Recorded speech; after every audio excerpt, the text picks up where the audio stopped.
Now, I'm a real rule follower. I love rules. You know, they say that love makes the world go round. I think that's probably true, but also I think rules make the rules go around. When I'm on a plane, I am an awesome passenger. I follow all the rules. When the pilot puts on the light for not getting out of your seat to have your seatbelt fastened, I sit in my seat. But one rule I always questioned was this.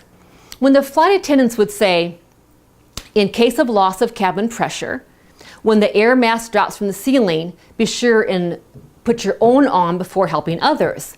I thought, what a ridiculous rule. I always thought when I flew with my kids, if anything happened on the plane, I could see myself very calmly attaching all their masks before attaching mine.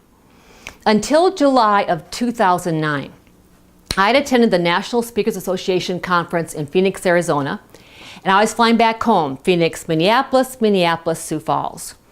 And I knew about 40 minutes before we were going to land in Minneapolis, I knew at about the half-hour mark, the pilot would put the light on not to get out of your seat and have your seatbelts fastened, which I always followed that rule. So I thought, I'm going to quick use the restroom before he puts that light on. So I got up and walked to the back of the plane and waited for about 2 people in line with me for the restroom. And I wasn't standing there 30 seconds and I got violently ill.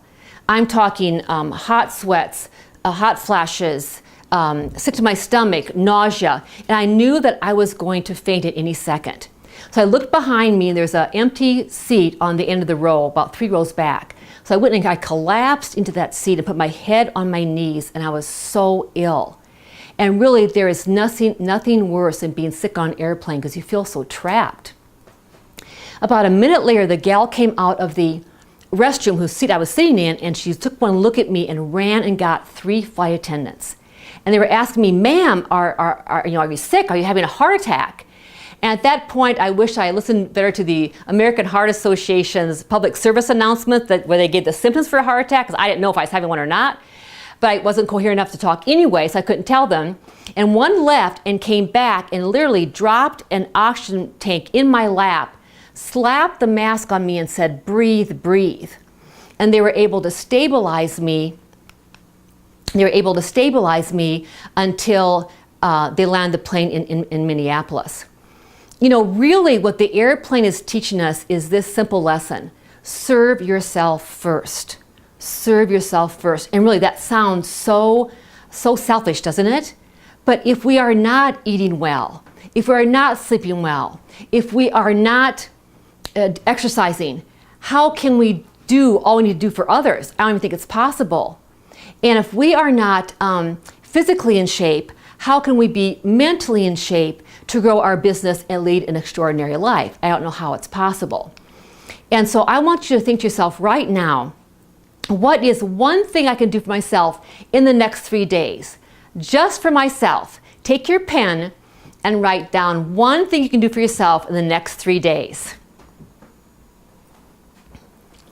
Okay, this happens in every audience that I tell this to.